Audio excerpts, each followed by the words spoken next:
What's up, Sons of Montezuma? We are back with another episode. It's Mateo San Diego. It's a Kiss the Rings Aztecs basketball episode. And today we're talking all about the newest transfer to the team, J. Pal.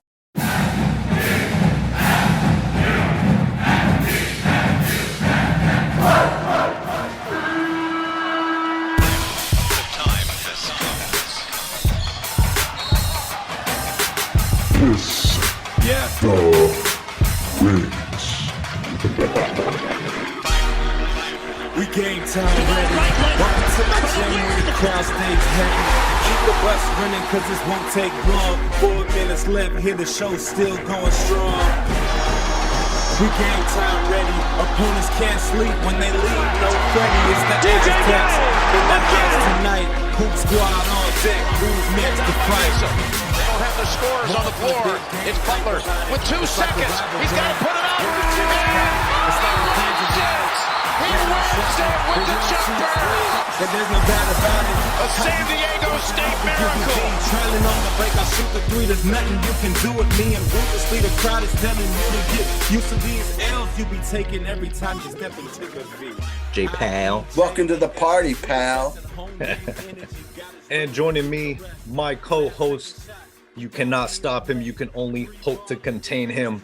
He's known for rolling deep, used to roll deep in the show. Now he's a master. We call him Master Fiend. What's up, SD Sports Fiend?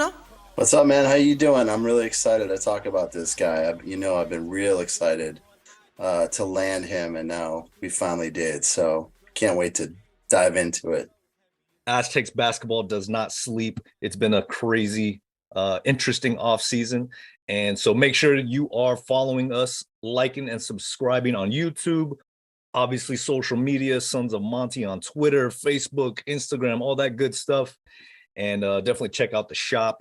You know, we all talk about NIL, and you can definitely go get your Lamont Butler The Shot poster. Still available right now for Father's Day. I'm trying to plug that in for Father's Day. That's coming up.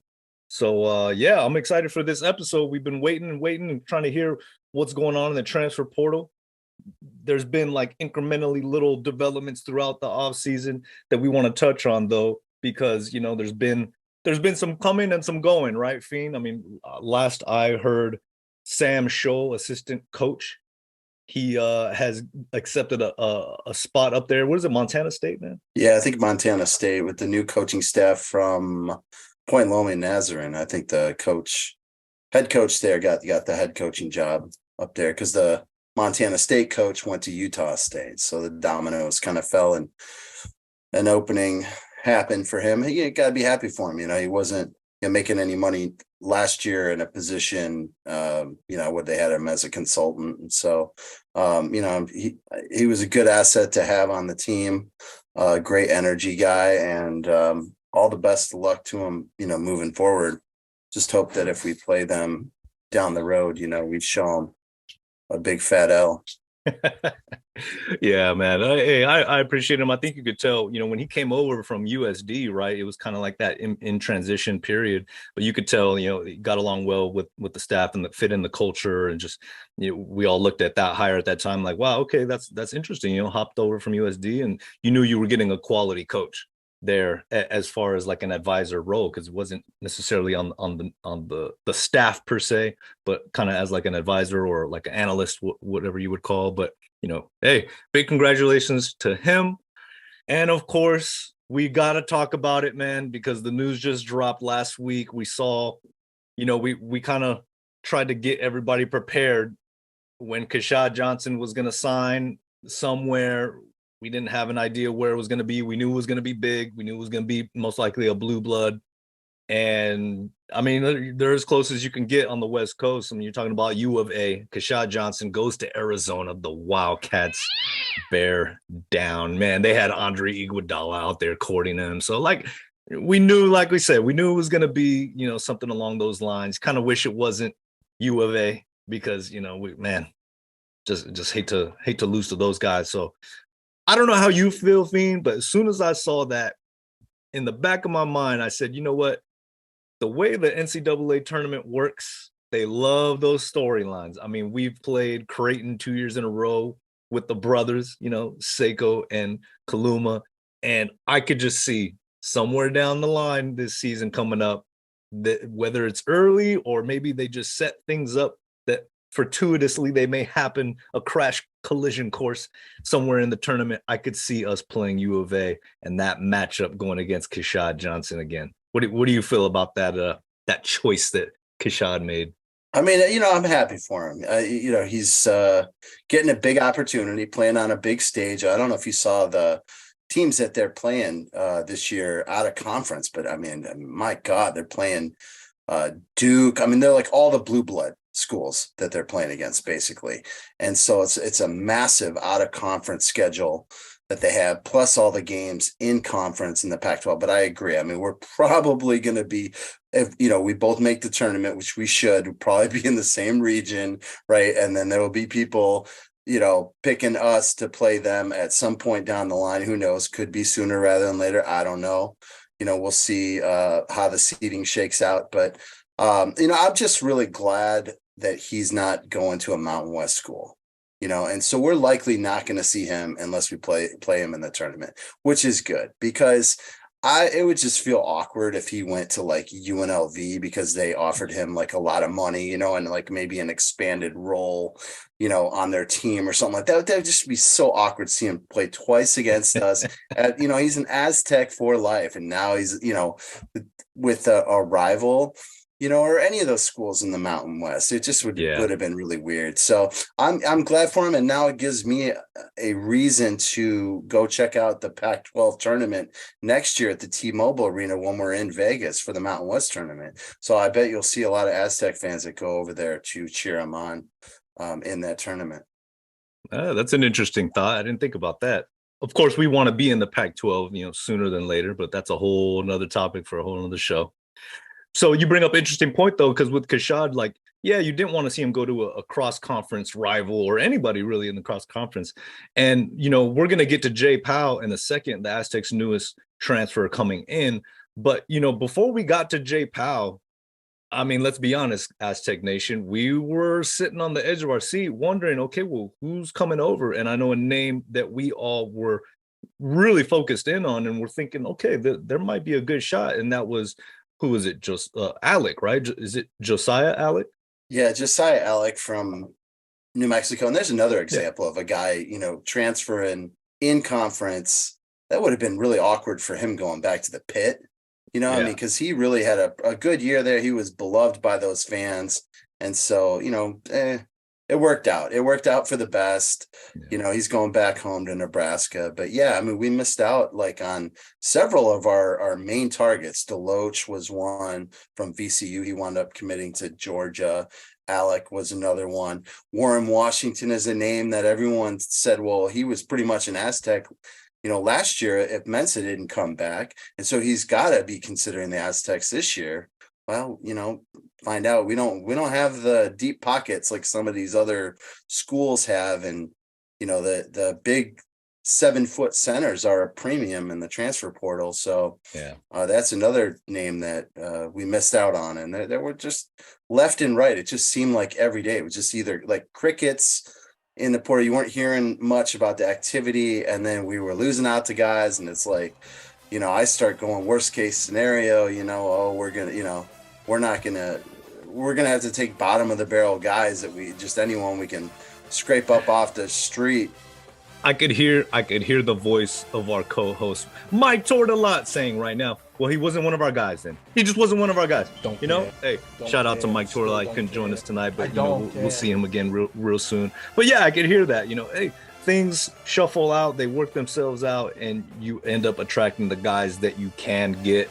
And he's our guy now. And, we're talking about Jay Powell.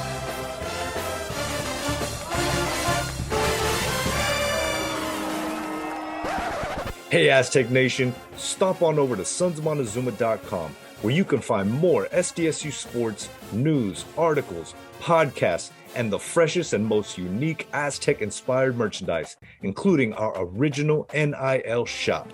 Lots of new styles there for both men and women, and even kids. Your support to this channel helps fund a lot more creative ideas. So make sure to stop over to sonsofmontezuma.com. Go Aztecs.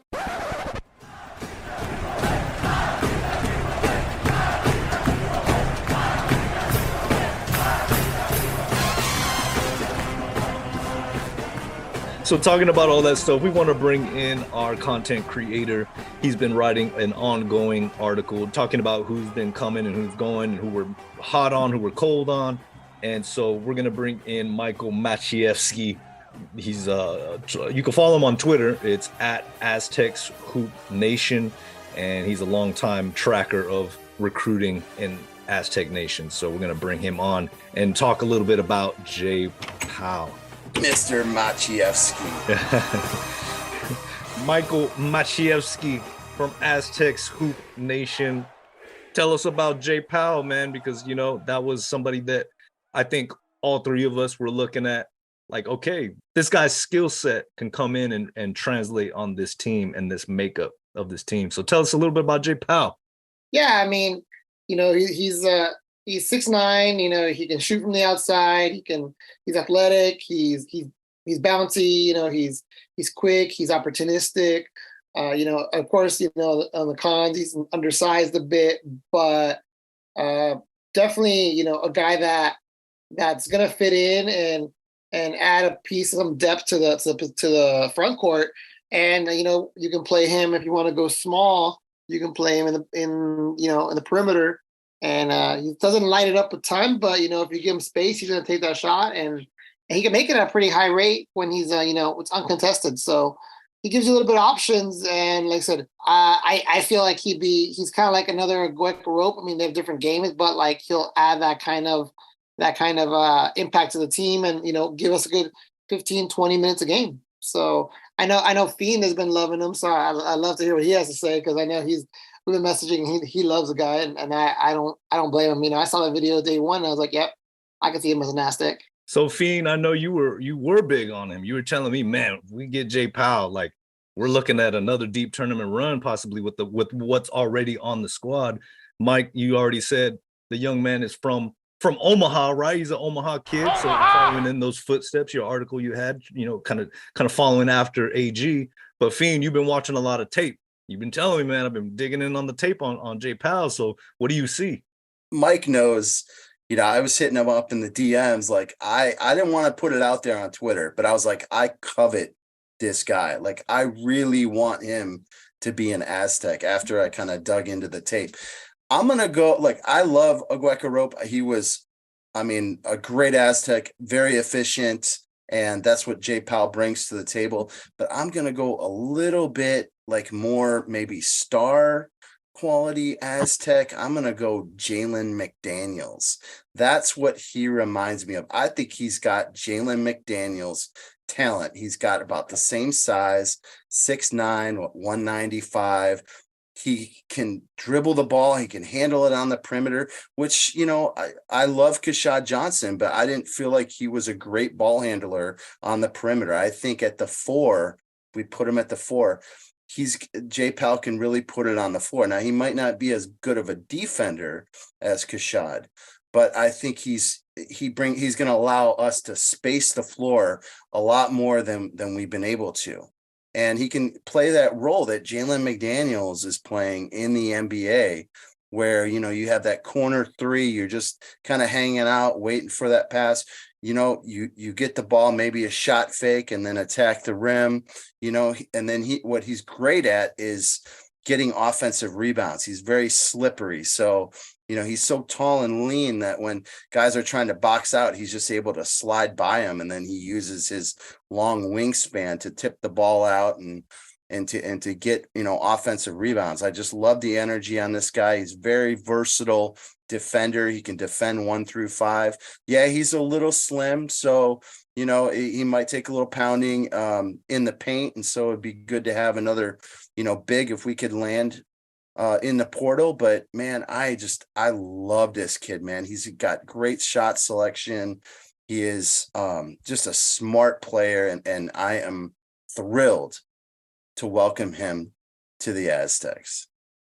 Okay, Mike, you heard all that breakdown. Now, you brought up a good point, though, because the stat sheet doesn't really light up. If you go look at Jay Pal, I mean, his journey, he hopped around a bit, right? His path wasn't a linear one.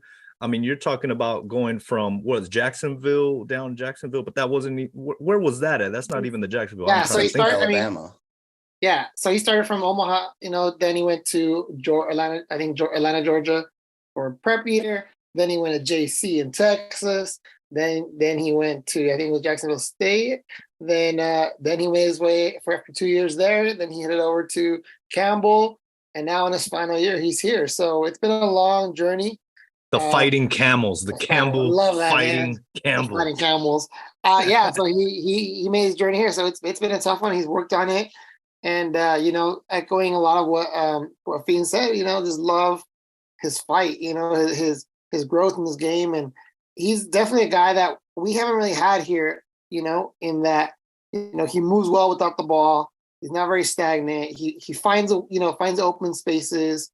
And even his defense, he's a pretty good shot blocker, not in the traditional sense, not like a guy who just sits in the paint like Skylar Spencer or Nathan Mensah just blocks you, but he'll block you, as you're shooting it in front of his face, and he'll, on the perimeter out for a jumper, he'll block you. Or if you try to take it on him, he'll block you too. So it's a little bit some versatility on defense, which we're used to, but a different game and offense that's gonna be really interesting.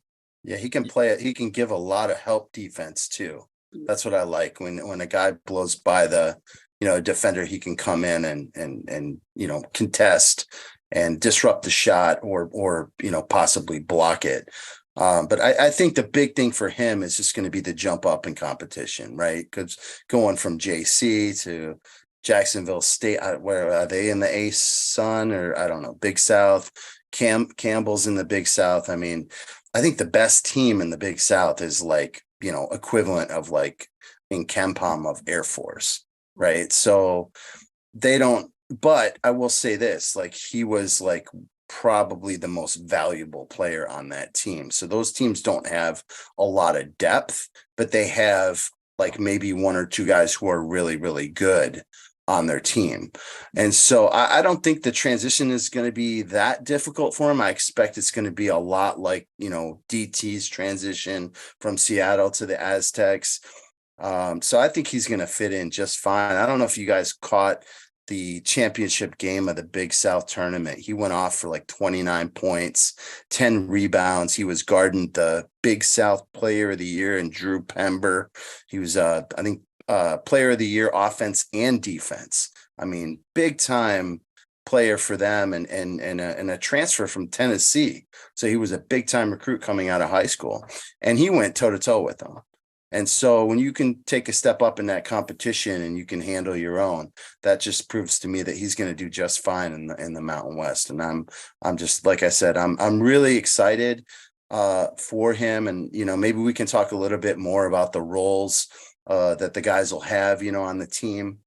But I think he's going to fit in really well at that 4 spot for the Aztecs. Well, you bring up a good point about Darian Trammell, right? Making that jump in competition, that different level. And man, the staff saw something in Darian that immediately translated. I mean, like I said, in the highlight video of the year that I made, you're looking at the beginning of the year, Darian was really very crucial in that early success for the team. He had his peaks and valleys, but I mean, he showed to be clutch, and that jump wasn't too big for him. So we're hoping for the same thing with Jay Pal. Now, Mike, when we talk about this team's makeup and the roles that they're going to play, one of the things that jumped out to me, what Nathan Mensah was saying at the end of the year, was that like everybody else they played, like you said, Fiend, you got a couple really good guys on the team, and then you just run into like a UConn where pretty much everybody on that team was just sound, to a certain threshold. That's Nathan Mensah talking at that center spot. Now, this team, it may not be exactly like what we were looking at this past year as far as the makeup and the roles, right? We don't have that true center big guy like Nathan. It's up for debate whether we think, Ladie is going to slide over to that center spot, out of necessity or what have you. I mean, what do you see adding in Powell now? What do you think that makeup is going to look like? It reminds me a lot of like the Malachi Flynn, KJ Fagan team, where Nate was out for a while and you had to put Yanni at center, you know? And so that's what it's at right now, I think, where you have a guy like Ladie who's obviously better at the 4, but if we can't find someone, or if, no one steps up at that position at the 5, you may have to slide him in and play, four guards and a big, and just adjust to what you have. So, or like you said, put Ladie at the 5 and put J Powell at the 4, or put the freshman at the 4, or somebody. So it's going to be definitely, the coaches mixing it up. Definitely it's going to be a different team, unless we can find a center here late in the portal that plays like Nathan and is a paint protector. But yeah, I think the coaching staff has always adapted to the roster, and I think because I think last year was kind of something different than we'd ever really had. Playing 2 bigs down low was definitely different. So definitely the coaches can make the adjustments. It's just going to really depend on the personnel that ends up being on this roster at the end of the year. Yeah, I totally agree with you on that. I mean, I think it could be just like that Malachi Flynn, Yanni Wetzel team. If I'm Jaden Ladie, I would love to be in that 5 spot.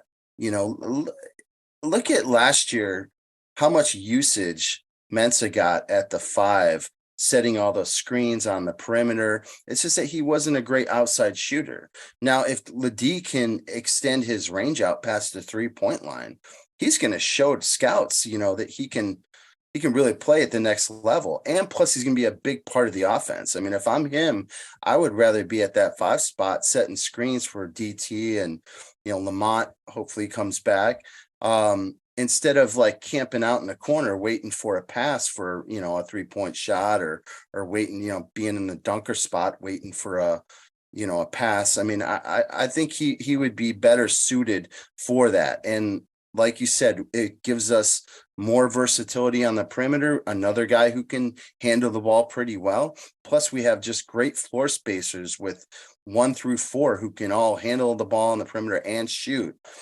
It's going to be exciting to watch. I think our offense has the potential to be really great next year. I think it is on the defensive end. You could see a little step back. That was my biggest concern with Powell, is that he does look a little lighter, right, as what we're used to. But he plays very, very fierce. Like that defense, you watch his tape. I mean, he's making blocks, he's muscling up, and he plays a little bigger than what I think the eye would lead you to believe, right?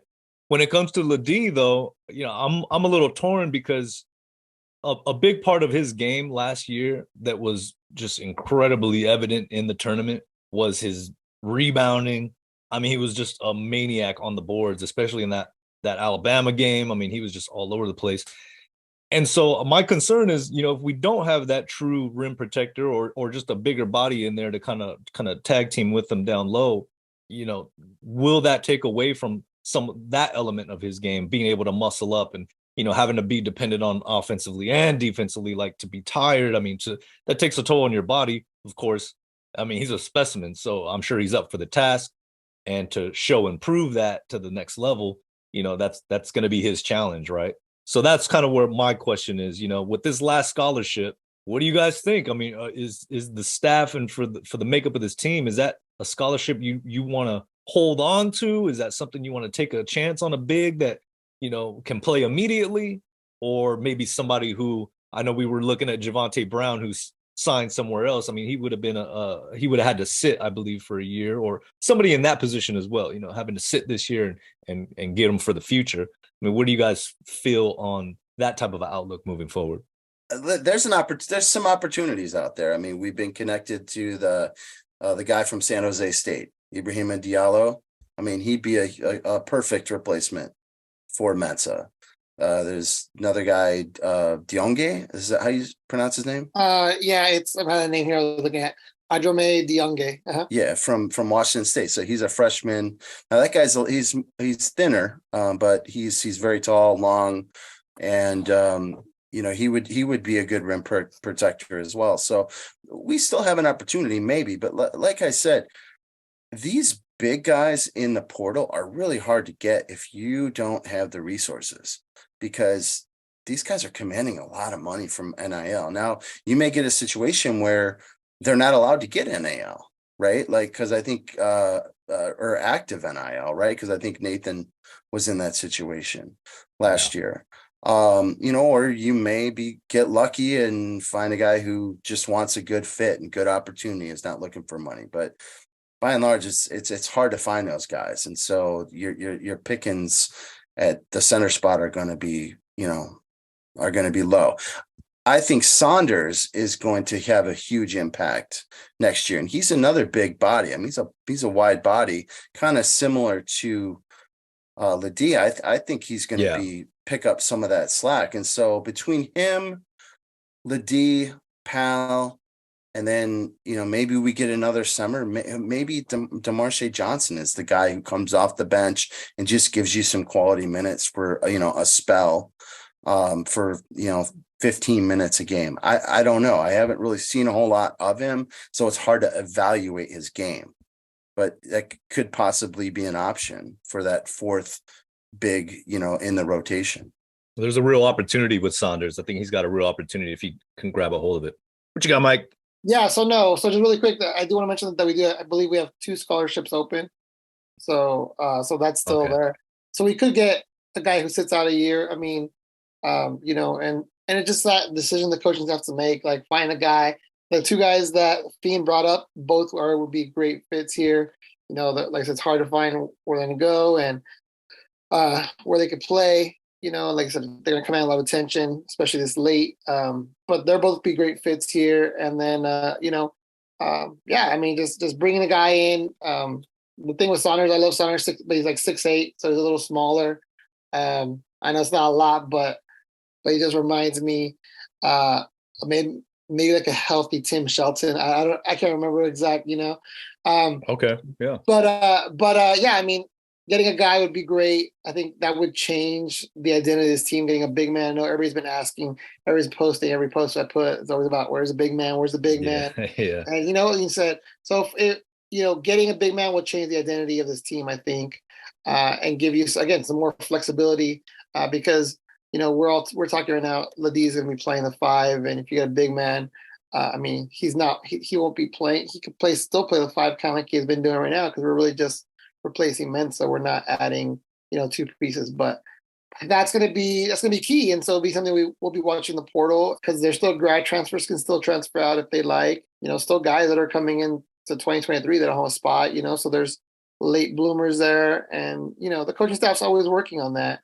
And the resources is tough, and that's its whole own show, but like I said, the coaching staff is working diligently, and that they're looking for the right fit. And so it's better to get the right fit. I mean, to not get someone at all than to get the wrong fit, excuse me. So we want to make sure that whoever we do get ends up working well. And like I said, both those guys, name-wise, and seeing what I've seen from them, I'd be happy to have them, but we'll see what happens. We'll see what the coaching staff does. And as long as we get Butler and Ledee back, I mean, this is still a top 25 team, probably top 20 team. And that's a great start.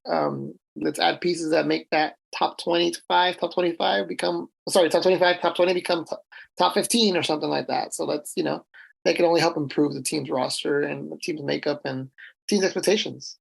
That's the key right there. The expectations. The expectations are out of the ceiling now. After last year, the expectations are just ridiculous. But, man, that's where they need to be, right? I mean, that's a good thing. Like Coach Fisher always says, when you win, those higher expectations, that's a good sign, because the program's getting better and better and better.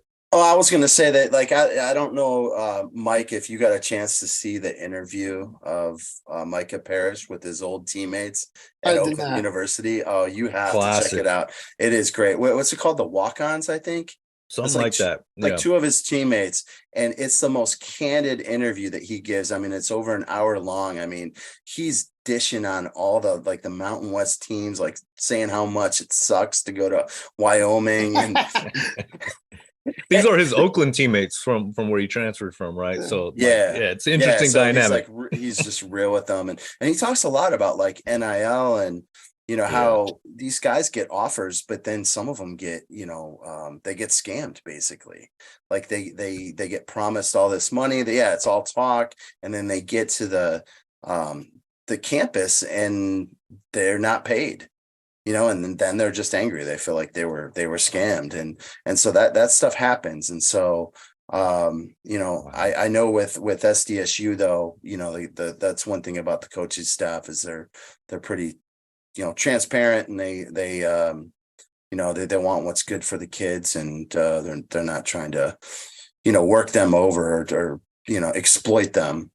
So I think that's an advantage. But anyway, check that out. Check out that interview. It is. I'm gonna have to. Awesome. It talks a little bit about the team next year and some of the guys coming back, and you'll really enjoy it. Oh, I mean, you really piqued my interest with the NIL stuff, and spoiler alert, they'll have, once the roster's set up, I'll definitely do a review instead of the NIL, because like I've gone through the stages of grief with NIL.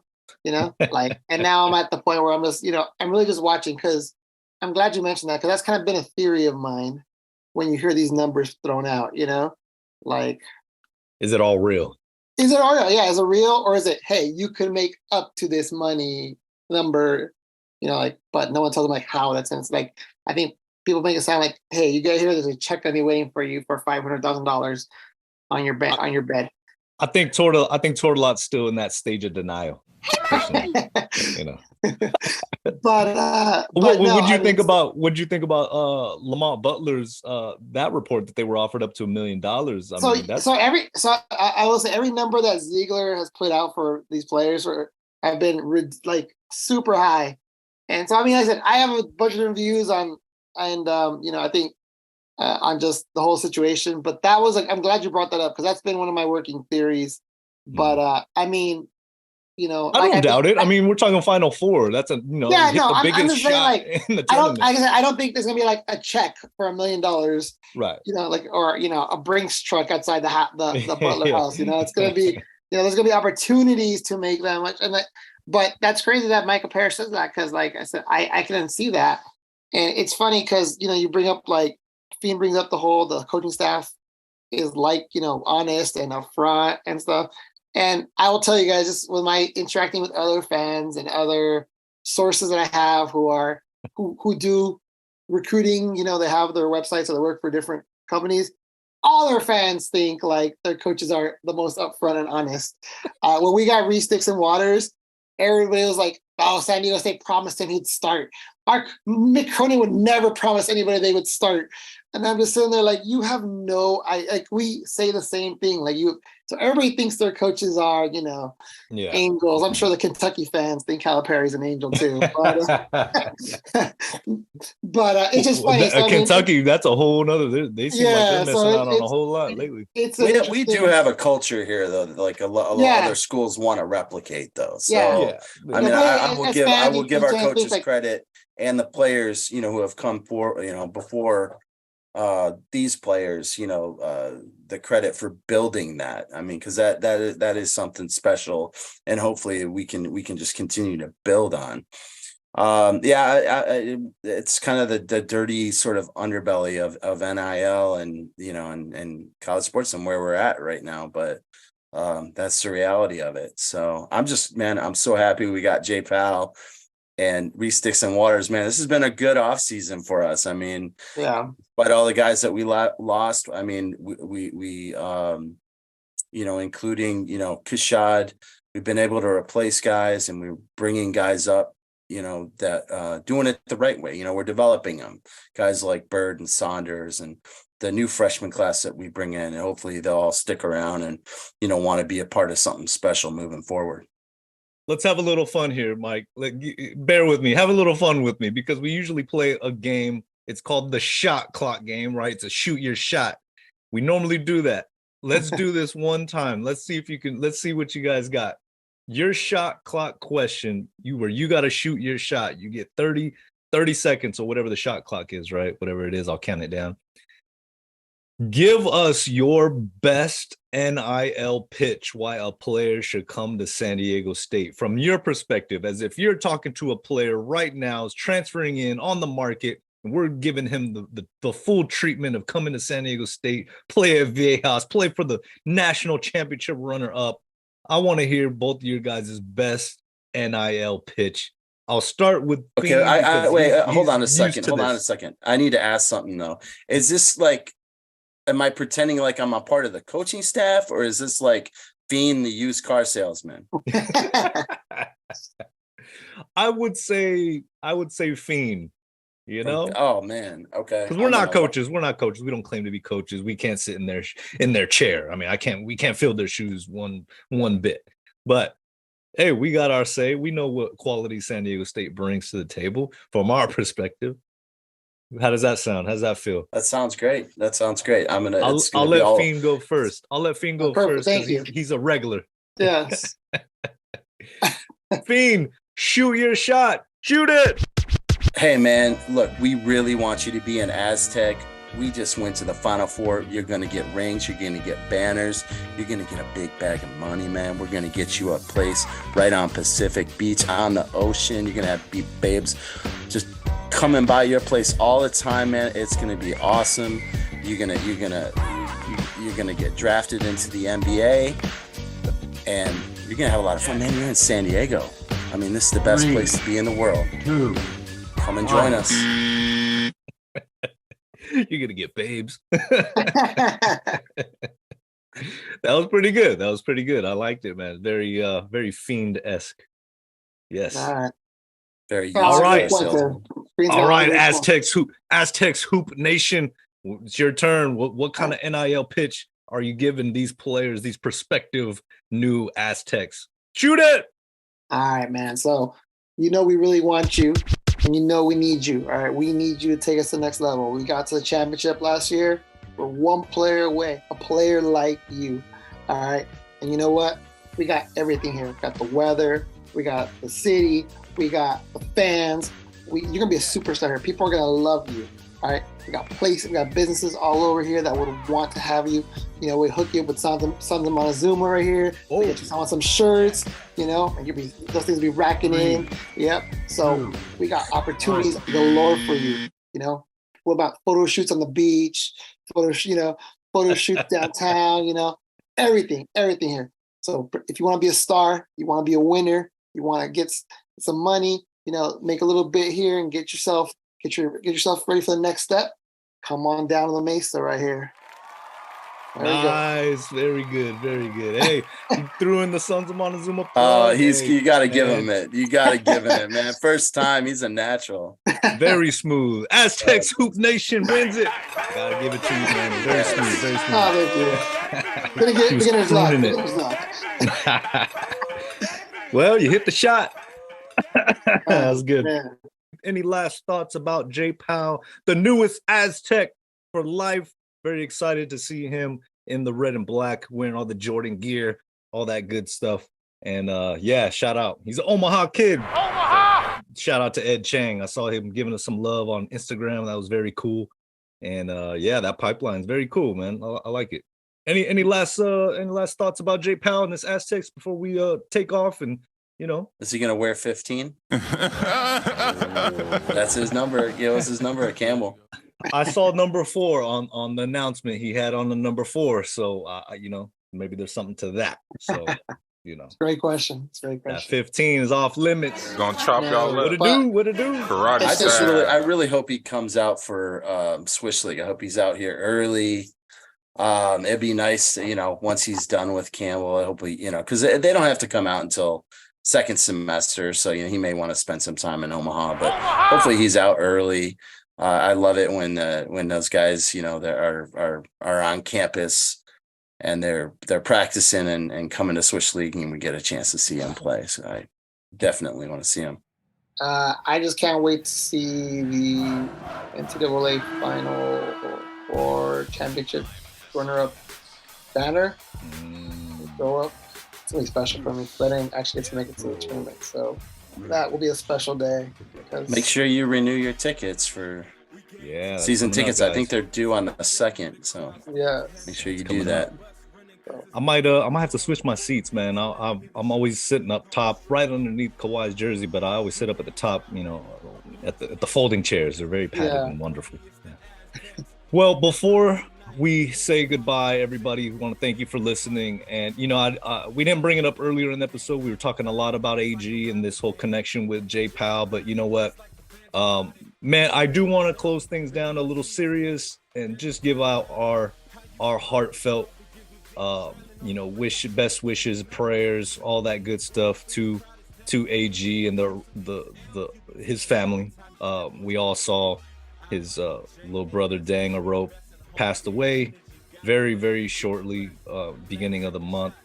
And just, man, like I said, our heart goes out to the whole family. I mean, after this amazing Final Four run, you know, you really got to see not just AG, but all the guys. You really got to see behind the curtain, get to hear from them, see the joy, the love that him and his family shared there so close to the court, and just all those magical moments together. And, you know, it's the last thing that you would have ever expected to see. But, you know, man, like I said, our heart goes out, and just to see the outpouring of love that, you know, I know his GoFundMe went out there, and Aztec Nation responded very, very well, more than I'm sure many expected. So, man, that was, if there's a light at the end of the tunnel, you know, that's it. Just to see how Aztec Nation responded to step up and really support one of our own. And, you know, thoughts and prayers, and just what else can you say, man? Just, you know, cherish the ones you love while you can, you know, and hope to see everybody soon in person, because you just never know. Yeah, it was a terrible tragedy. It was good to see that Aztec Nation really backed him up. Very cool. 100%. All right, guys. Well, it's an exciting time. Very, very happy and pleased to welcome in J Pal.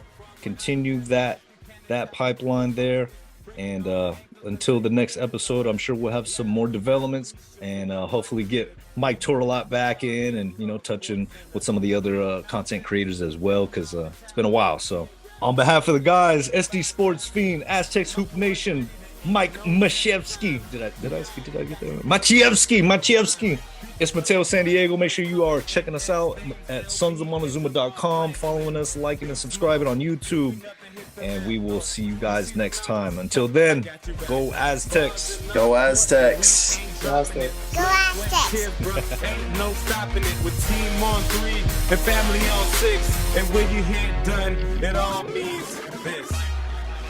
We game time ready. Welcome to my gym where the crowd's